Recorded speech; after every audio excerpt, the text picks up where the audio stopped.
Градилиштето во времето на ВМРО ДПМН во Пробиштип ја остави општината во долгови од 3 милиони евра, а колку проектите се квалитетно реализирани во моментов се предмет на ревизија и преиспитување во звратиот кабинетот на градоначалникот на Пробиштип Драган Анастасов по вчерашната пресконференција на првиот опозиционер.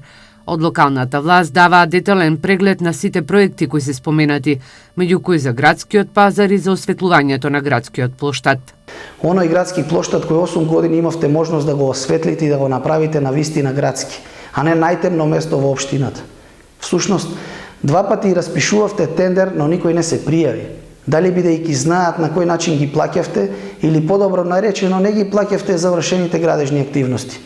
Причините и одговорите треба да ги побарате од претходното раководство.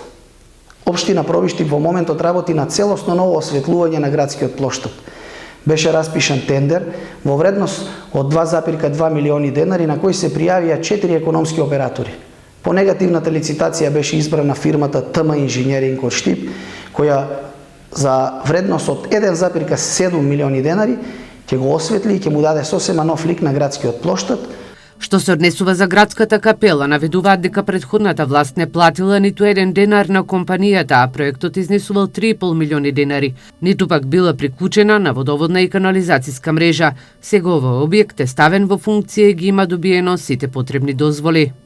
Наоѓате вина во тоа што цело лето не работат фотарите во градскиот парк, а заборавате дека уште во февруари 2017 година претходниот градоначалник од вашата партија Тоневски има пратено 5 дописи за пукнатините во истите појавени во гарантниот рок. Оваа штета е проценета на 2 милиони денари. Бидејќи не е навремено санирана штетата, општина Пробиштип во наредниот период ќе покрене соодветна судска постапка против инвеститорот на проектот. Што се однесува за детската градинка во населбата Калниште, истата ќе биде пуштена кон крајот на месецов, откако што наведуваат на транспарентен и законски начин се извршени сите тендерски постапки. Сметаа дека во моментов општина Пробиштип е пример за општина во која нема поделби по партиска книшка и нема политички реваншизам.